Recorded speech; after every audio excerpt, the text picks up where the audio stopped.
Hello, everyone. I am your host, Zach, with my technician, Mahdi Junaidi. This is the OMN English Special Program. I'm joined here today by William Davison of International Crisis Group and former journalist for many international media outlets. Today, we're going to discuss about current situation in Ethiopia. We'll mainly focus on the ongoing civil war throughout the country, and I have a kind of like few questions for William as a senior analyst for Crisis Group. We have been kind of like appearing on different international medias and giving his insights about Ethiopian politics for so long. William, pleasure to have you here. Thank you very much for having me. All right. So the current Ethiopian political situation, I have been seeing your articles, your media appearances. You have been giving your insight about Ethiopian politics. Right now, there is ongoing civil wars throughout the country. It's not only what is going on in the northern part of the country. There is ongoing civil war almost throughout the country.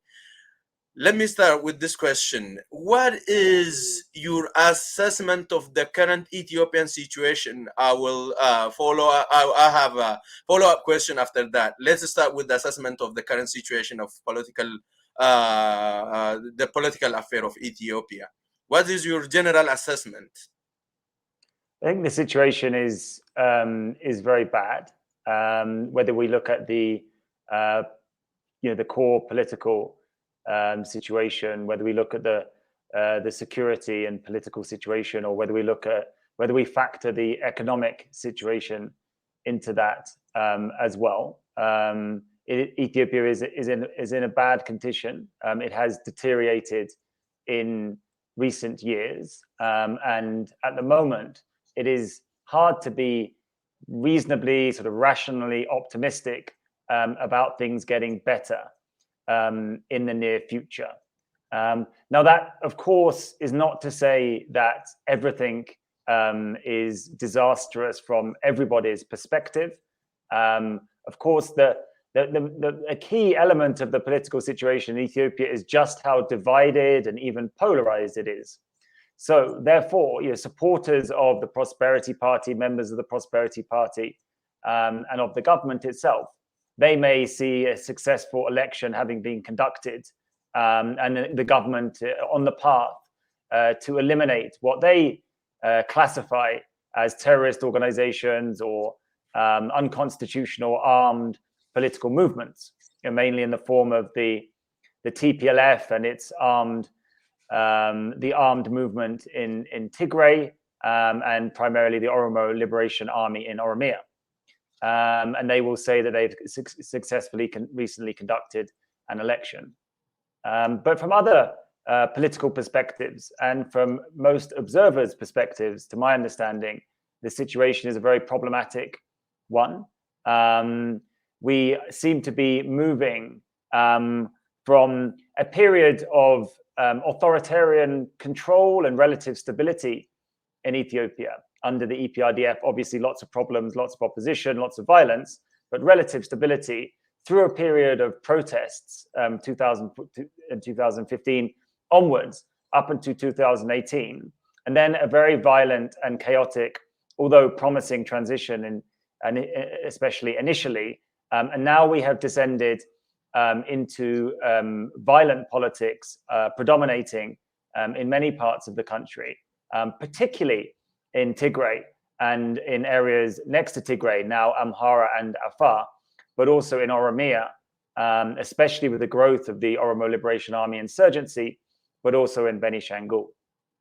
The problem here is that these actors and the constituencies that they represent, or at least political constituencies which aligned with those armed movements, they believe they have been excluded from transition, excluded from power, that either their legitimate grievances, as they see it, have not been met, or, especially in Tigray and especially with the TPLF, they feel they have been unfairly blamed for Ethiopia's problems, unfairly persecuted during this transition. And that has led to a backlash there.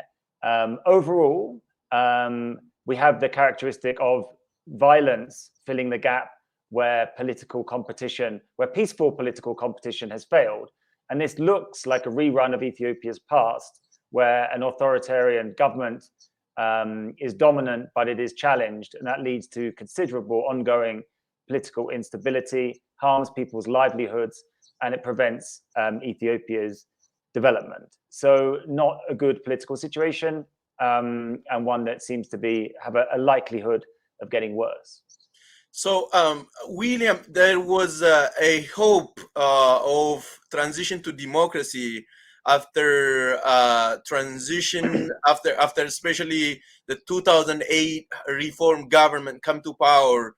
Many international organizations, medias, governments, especially the Westernness, was kind of like giving a benefit of doubt for the reformist government. In 2018, things start going going to the worst since like around 2019, 2020, especially after the killing of a prominent artist, Hachalu Hundeisa. Things start going very bad for Ethiopia.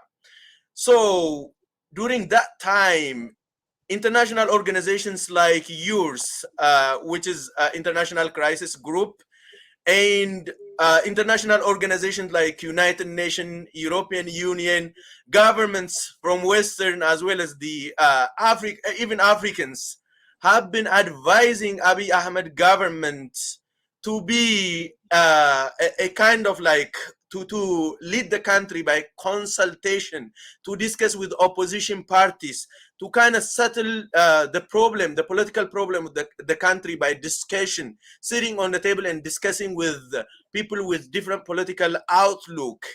What do you think, whose failure do you think contributed a lot for the current political problem of the country, William?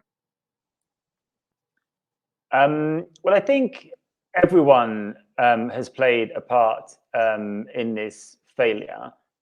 We could start from international actors. You mentioned they gave the benefit of the doubt to the reformist government, but in fact, their support for Prime Minister Abiy Ahmed and his allies and his government was full-throated support, including huge investments, including international accolades like the Nobel Peace Prize. It is harder to imagine greater support for an incoming untested premier than that which Abiy Ahmed received from key international backers that you mentioned, as well as the media and as well as indeed entities like my own, like International Crisis Group and other think tanks and research groups. So I think by suggesting that the aspirations that were expressed by the Prime Minister for peace and democracy and prosperity, for believing that that was enough to solve Ethiopia's political challenges, not least among them the massive differences, the clashing visions, ideological visions, national visions, that make up Ethiopia's political challenges, the glossing over them. You can see the error, the naivety of the international community in the way that it has dealt with this situation. If we move to Ethiopian political actors, well, generally we see a failure to compromise. We see often a myopic approach, which can often be an ethnocentric position, focusing on the weaknesses, the excesses of other political constituencies, whether they're ideological, party-based or ethnic-based, but a tendency to not to self-examine sufficiently and engage in self-criticism and to place all the blames for problems on your opponent. I think that characterizes the Ethiopian political scene in general. I think your question was directed towards the role of the authorities. And indeed, in the Ethiopian political story, it is one that can be characterized by authoritarianism. And I think it is reasonable to say that the authorities who assumed power, they have not done enough to govern in an inclusive way, to try and genuinely appreciate the values of pluralism, accept that there are many different political actors with very different views and find ways to accommodate all of them. That would be quite messy. It would lead to lots of arguments, but it would not necessarily lead to the exclusion and the violence that we have now. So I think there has been an excessive dominance, even monopoly on power during the transition from the prime minister and allies that has contributed to the political problems.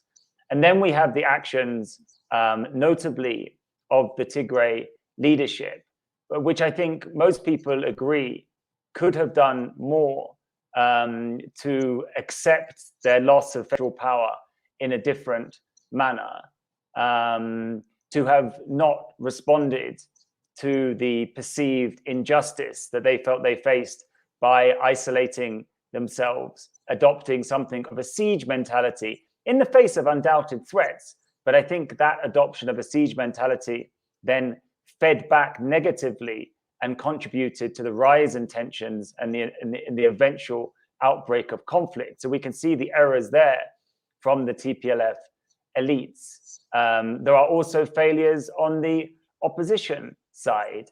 I think we can see the errors of the government in terms of the failure to peacefully reintegrate the Oromo Liberation Front and its armed wing. But I think there is always a case to blame Ethiopian opposition actors, including Ethiopian Oromo opposition actors, for not behaving for not acting in a sufficiently constructive way, for being too focused on opposition, too focused on power, for not developing particularly detailed or coherent alternative governing and policy programs.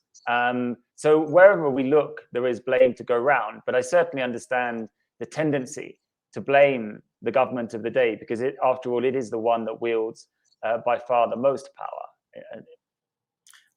I mean, one of the former government official, Dr. Milkesa Midaga, in his recent interview with OMN, he revealed that, especially in Oromia, there was a sort of discussion within ruling party.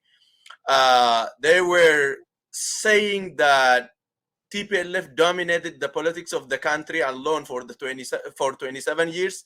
Especially in Tigray, there is no any other opposition party except TPLF, the dominant one. There are certain political opposition parties that has been participating in the political affairs of the country for a while, even from Tigray, but they were the dominant one. So I heard when this former official of the government say, if TPLF was a dominant political party for especially 27 years in Tigray, the PP, Prosperity Party, should be the only dominant party in Oromia regional state.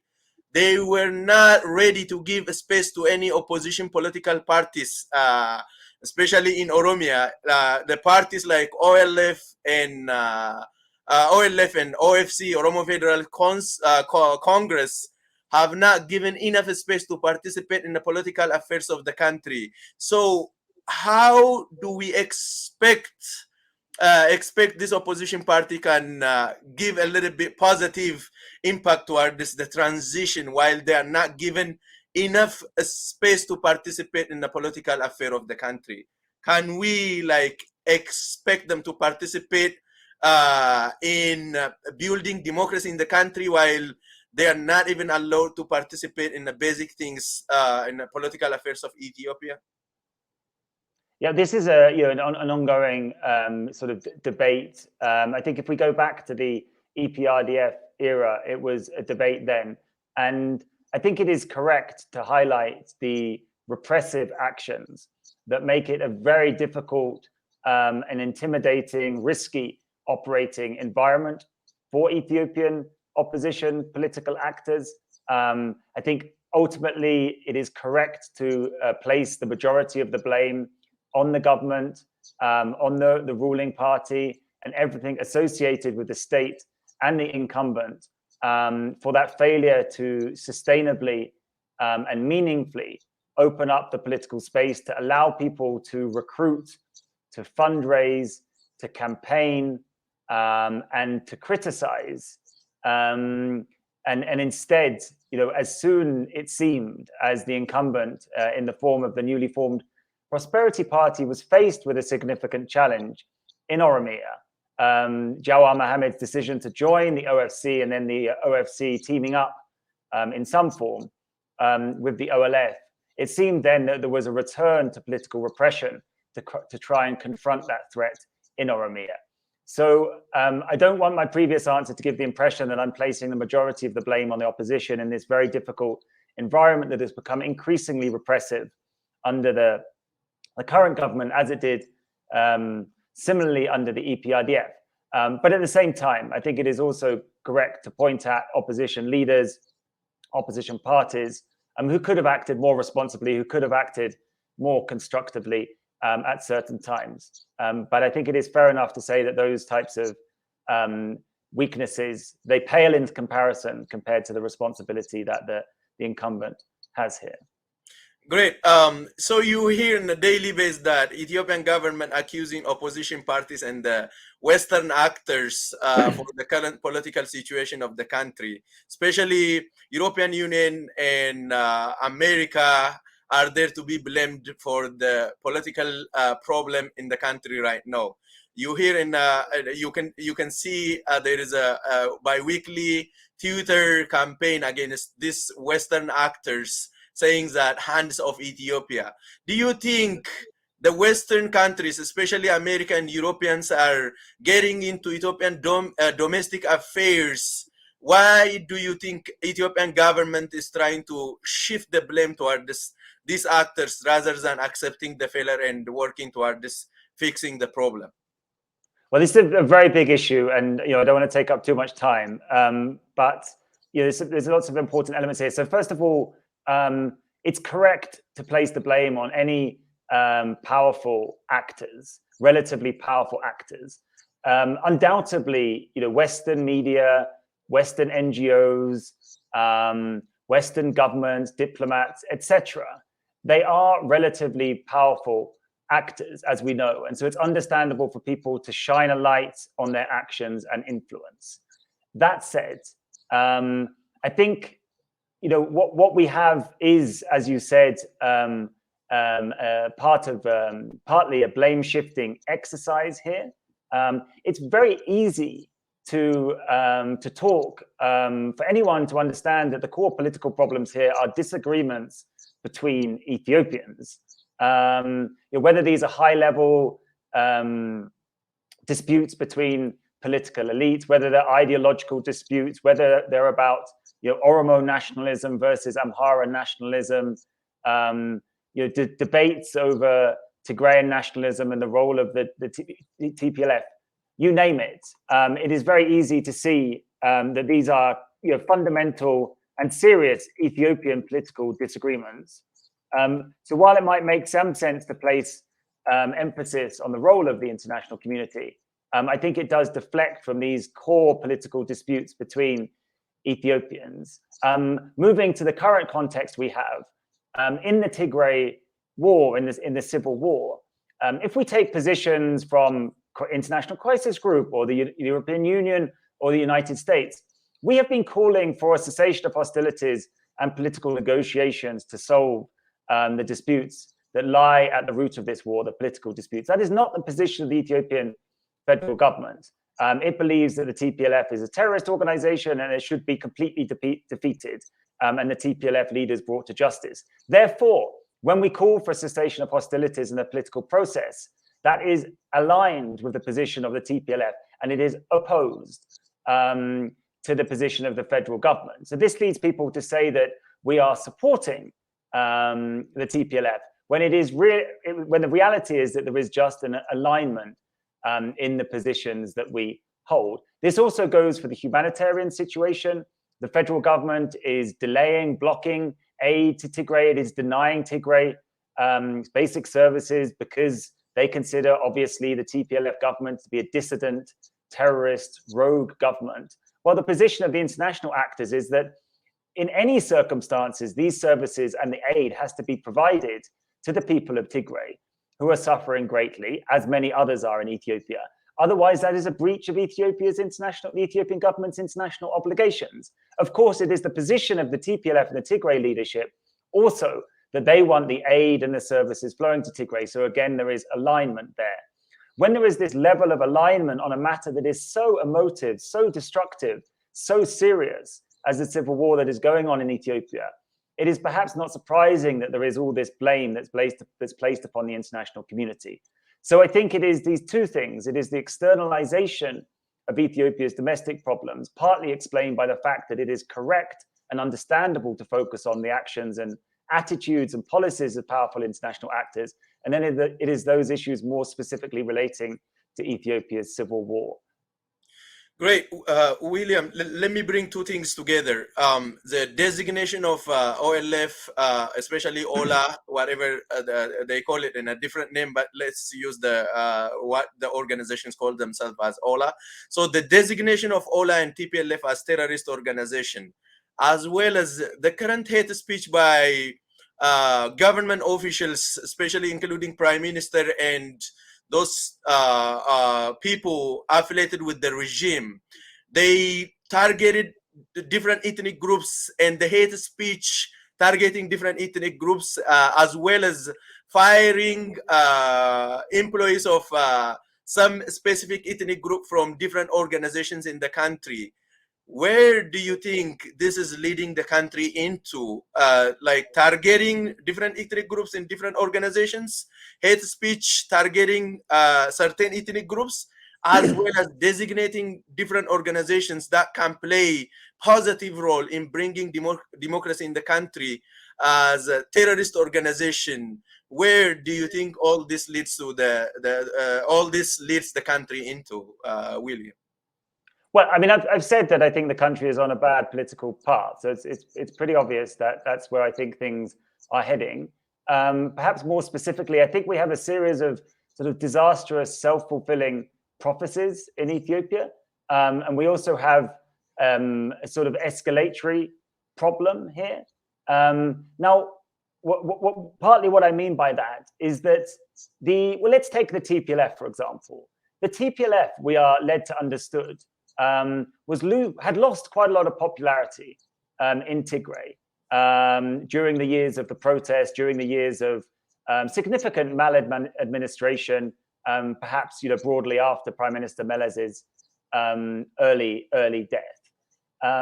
With the focus on the crimes of the TPLF, let's say, and the rhetoric that was used, whether it's the daylight hyena remark, or whether it's the perception or the creation of the perception that most human rights abuses, or almost all human rights abuses and corruption by the EPRDF government was the responsibility of Tigrayan officials, that created some sort of siege mentality amongst the Tigrayan population and led to a boost in popularity for an otherwise flagging TPLF. So we see that the attitudes that are taken here towards political opponents, they have a dynamic effect on the situation. Now we are in a situation where the TPLF has been, in many ways, significantly politically rejuvenated because of the threat that Tigrayans felt more generally. Now the TPLF and the Tigray armed resistance has gone through this federal intervention. It has suffered, the people of Tigray have suffered brutality and deprivation because of it. And now there is more support than ever for Tigrayan nationalism. As that Tigrayan nationalism gets more ascendant in Tigray, and it gets more ascendant on the battlefield, of course, it leads to a corresponding increase in mobilization and anger and opposition from people in Amhara who are being occupied by Tigray forces, from people in Ethiopia everywhere who see the TPLF and the armed Tigray movement as a threat to Ethiopia's stability. So we have this escalatory pattern. The terrorist designations play into this. They reduce the chances, they preclude really any possibility of negotiations rather than conflict to try and resolve these disputes, they give more and more Tigrayans the impression, especially those that broadly support the TPLF government's position, they give more and more Tigrayan impressions that their only way out of this is to win a military victory. That leads to intensifying war and an intensification of the polarization and the communal differences that are, an increasingly prominent and dangerous problem in Ethiopia. So these types of actions, whether we apply them to the situation in Oromia, the demonization of popular Oromo political figures, the criminalization of popular Oromo political entities, or whether we look at Tigray, it creates this escalatory tendency which takes the country into deeper and deeper political problems. This is the fundamental reason why external actors, why many Ethiopian actors say that a more inclusive, more conciliatory approach has to be taken, where people do not necessarily change their positions, they just change the way that they deal with opposition. They don't condemn and criminalize and demonize. Instead, they try and find ways to peacefully live with those they disagree with.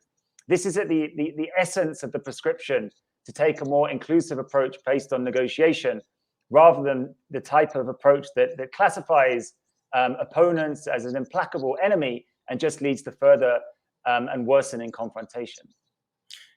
Great. Okay, let me come to the other question I prepared. So the problem in the country, for instance, Ethiopian government is fighting with Oromo Liberation Front in Oromia. There is ongoing conflict in Benishangul Gumuz between Benishangul Gumuz Liberation Front and Ethiopian government. There is ongoing conflict in Gambela. There is ongoing conflict within Amhara region, between Amhara regional state and Kemant and Agao people, as well as Raya to some extent. So international medias, as well as international organizations, including Western superpowers, are ignoring the rest of the countries problem and just focusing on the civil war going on in the north. Do you think it's possible to solve the overall problem of Ethiopian politics with the single ceasefire between Ethiopian government and the TPLF? Do you think it's feasible to ignore the rest and solve the overall problem of the country's political problem, William? No, and that's why International Crisis Group and people who hold similar positions are constantly repeating this refrain about an all-inclusive, comprehensive dialogue. Frequently, we and others refer to the need for political amnesty, so the release Jawar Mohammed, Bekele Gerba, and the other, all of the OLF leadership, as well as the other major political actors. Eskinder Nega is someone worth mentioning, a political amnesty as part of the preparations for an inclusive national dialogue. I think the reason for the focus on Tigray is because when Tigray's regional government went to war, or I should say that the federal government, the war broke out between the federal government and the regional government. Various reasons for that war, as we know. That was a classic civil war situation. A large chunk of the federal military, mostly the Tigrayan officer class in the Northern Command, they sided with Tigray's regional government. So we have two capable large forces, yes, the Ethiopian federal force is far larger, going up against each other. That is why it was a much more serious conflict than the other types of conflict that we have. And we have seen that in terms of the devastation that has been brought to Tigray and now to surrounding actors because of the scale of that crisis. I'm not at all belittling what is happening in Oromia. That is politically, it is massively consequential. Oromia and the opposition movement there broadly has been a driving force of political change in Ethiopia. There is still considerable discontent there, and obviously there is growing violence with, to my understanding, a lot of Oromo opposition political energy being directed now towards the Oromo Liberation Army that the federal government has classified as a terrorist organization. It is also a chronic and serious violent situation in Benishangul, but quite a messy one with the activities of the Gumuz militia and their concerns about the attitudes of certainly of some segments of the Amhara nationalist scene, but lots of violence being committed against civilians there, including Amhara. These are incredibly serious problems. I don't think they're quite as serious as sort of one-off political situations as the civil war in Tigray and surrounding areas, but there is absolutely no doubt that all Ethiopia's main political actors need to be brought into this dialogue to discuss their disagreements, their fundamental disagreements about history and state structure, about the transition, and about how to try and chart a future for the country together, which will involve, concessions from all sides. That is absolutely the way forward. And I just think it is the seriousness of the crisis and the war in Tigray that has led to what you perceive as a disproportionate attention being focused on it internationally. Great. Let's come to coming to the final question. So the Western government, especially European Union and American government, has been putting pressure on Ethiopian government to halt the ongoing conflict and to sit for negotiation and to kind of like open for kind of like agreement-based ceasefire rather than ceasefire from the one party or ceasefire from the TPLF or ceasefire from Ethiopian government. So the international parties are calling for agreed ceasefire between the two parties. Do you think Abiy Ahmed government will accept the conditions set by international organizations in America, and the recent executive order by President Joe Biden, how serious it is, and what is implication of this executive order on overall political situation of Ethiopia?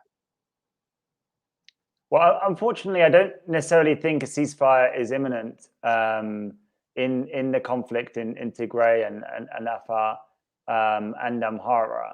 That is for various reasons that I can go into. But the Tigray leadership seems intent on taking offensive action in response to the renewed federal blockade on Tigray after the federal administration and military left most of Tigray in June.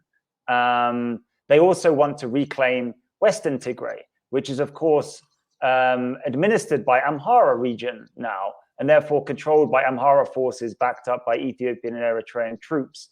It is very hard to get to a ceasefire with the Tigray leadership intent on taking back that Wolkite Humera area and the Amhara region intent on holding on to it with Ethiopian and Eritrean national backing. We hold out hope that everyone will rethink and make the necessary concessions.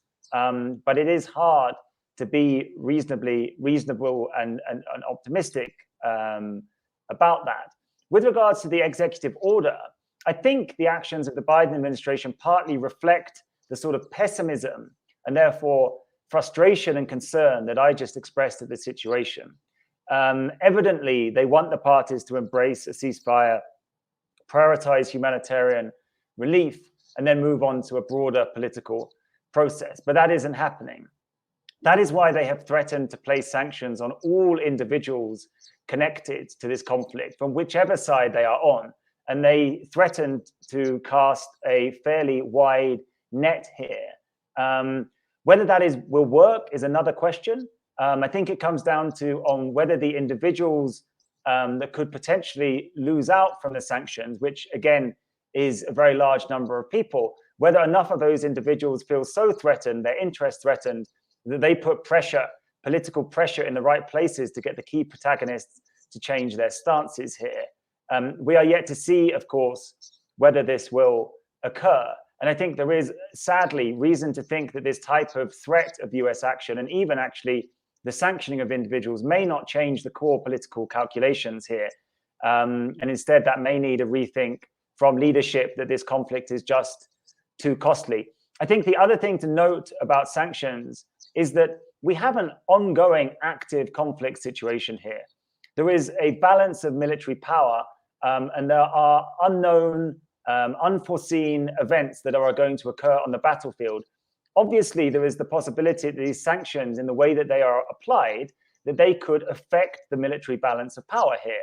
I mean, obviously, if all of the sanctions were placed upon the Tigray leadership and commanders and people associated with them, that would weaken them and strengthen their opponents. Likewise, if all of the sanctions were placed on the other side, that would weaken the Tigray forces. Without those extreme examples, we can imagine that the application of sanctions could affect the conflict. So therefore, rather than encouraging, enticing, coercing the Ethiopian protagonists here to come to a ceasefire and a political agreement, the sanctions could have an effect at tilting the conflict one way or the other. So it really is a question of how people respond to the threat, how the sanctions are applied, how uniformly they're applied, and how the different Ethiopian actors respond to them. Great. So, William, the two parties into the conflict, especially TPLF and Ethiopian government, both responded to the executive order by President Joe Biden. First, how did you see like the response of both parties into the conflict? And then the second one, there is a tendency of not accepting anything, any order, any suggestion from Western powers by Ethiopian government. What do you think it leads? Do you think there will be another consequence or another pressure from the Western governments beyond putting pressure this way toward this Ethiopian government? Do you think America will go farther and do something else, something bigger than this on Ethiopian government if they're not willing to sit for negotiation to complete ceasefire? I think the pattern is set in terms of the federal government's positioning. We'd also expect any government or state really to respond to this type of US threat in the same way. We also know just how much it upsets the government in Addis to be compared to the TPLF government in Tigray. And also this narrative about foreigners not understanding the context, not understanding the evils of the TPLF and their responsibility for the war is now firmly established. So no surprises there about the response. Perhaps what was surprising is that they decided to do it in this slightly overwrought 3-page letter, which made many accusations when I think the message could have been delivered in a sort of manner more in keeping with sort of traditional statecraft. On that note, I think what the Tigray leadership was trying to do by welcoming the actions of the Biden administration, again, welcoming independent investigations, etc., was trying to present themselves as statesmanlike, perhaps deliberately, in contrast to the leadership in Addis Ababa. But we should note that the Tigray leadership also said that their urgent priority is to overcome what they call a siege, and also to get rid of the Amhara, Eritrean federal forces in Western Tigray and reclaim that territory. So whilst they may have embraced the US action, which is pushing for a ceasefire and a negotiated settlement, whilst the Tigray leadership is intent on reclaiming Western Tigray, it is going to be very hard to reach a ceasefire. Whether we will see further, more radical, forceful international action is hard to say. That could happen at some point in the future. But I think for now, the focus is going to be on the Biden administration rather than international actors with regards to punitive measures. And I think the Biden administration will be looking at the initial response to the threat and then deciding on which individuals to place sanctions upon. And then, of course, while that is occurring, and importantly, we have a new diplomatic initiative from the African Union, the naming of a Horn of Africa envoy, the Nigerian president, former Nigerian president Obasanjo. He will undoubtedly be heavily focused on Ethiopia's crisis. There will be a lot of international support for that, and we will have to see whether that has any impact. So it isn't all about just about the US actions. There is also the regional diplomatic action to look out for as well. Great. My final question will be: there is a serious kind of like hate speech, the ongoing hate speech by different organizations, different government officials, different individuals, included affiliated to the government. I read this question actually in the I read the question, but I want you to emphasize on that, and I want your call, if you have any call as international crisis group senior analyst, if you have any call to individuals, to organizations, or to any political parties or anybody involved in Ethiopian politics, the floor is yours, William. Sorry, a call to particular actors? call to any concerned body dealing with Ethiopian politics right now to bring peace in the country. There are political actors participating in a different way. Like, as I said, I want you especially to say a little bit about those individuals in the power that are calling for the extermination of different ethnic groups, hate speech toward this designated ethnic group. I want you to kind of like have a sort of message for these all actors participating in Ethiopian politics. Well, I'm not sure it's necessarily my place to deliver that message, but certainly, you know, I have publicly expressed concern. Crisis Group is concerned that some of the rhetoric being used, the dehumanizing rhetoric. The protagonists or their defenders will say that, you know, Prime Minister Abiy Ahmed or his advisor Daniel Kibret, that when they say weeds, that they're just referring to the TPLF, or when they say cancer, they're just referring to TPLF. But as we know, there's a whole issue there about, you know, whether Tigrayans feel attacked when the TPLF are attacked. That this type of attitude towards the TPLF has led to real life discrimination and violence being acted arbitrarily against Tigrayan people. That is a reality. So there are huge concerns that have been expressed by many people, and we share about those types of statements. But we should also note that it's not just rhetoric. There is the violence against Tigrayan people. There is, for example, the violence against Amhara, Shinasha, Oromo civilians, which is reported to be committed by Gumuz militia. Obviously, there is violence against Gumuz people. We've seen that committed against individuals in Amhara towns. We've seen similar mob attacks on Oromo. In Amhara, the Oromo administrative enclave, we see Amhara civilians being targeted in Oromia. We see violent intercommunal clashes between Afar and Somali. Going back, we see clashes and violence directed against Walaita people in Hawassa, for example. The list goes on and on and on. Obviously, there is a major problem, not just of hate speech, but also of, you know, ethnic political violence. That is a major cause for concern. It is being directed in different ways. As I started saying at the beginning of interview, each group and constituency tends to focus on the excesses and weaknesses of others and tends to gloss over their own excesses and weaknesses. That is partly what is driving this type of political situation. And so I think it's important that all political actors, all constituencies, they look at, they engage in critical self-examination, try and work out where they are going wrong, try and work out how they can deal with their opponents, their ideological opponents, who they may have principled objections to, in a way that does not lead to violence. And that goes for all Ethiopian political actors, all international actors like myself who are in some way tangentially involved in this, whether this is at some elite decision-making level or whether it is just, you know, someone who is active on social media. Great. I have finished question in my side. If you felt there is something you want to say, if there is any leftover message you want to deliver to anybody, the floor is yours, William. No, I mean, just to say that, you know, I think we've touched on a great range of topics here. This type of conversation could literally go on for, you know, multiple hours. So anything that I haven't mentioned is probably just a matter of omission. But thank you for the conversation. You know, we covered a lot of ground, and I think we got the core messages out. And certainly, I hope to see, you know, a more consensual, more conciliatory approach taken to the country's political problems than we're seeing at the moment. And hopefully that will end the violence and take the country back to trying to work out disagreements through political processes rather than through violence. Great. Thanks for accepting my invitation and coming in the show. And I hope I will have you in the future whenever the political situation in the country is very dire.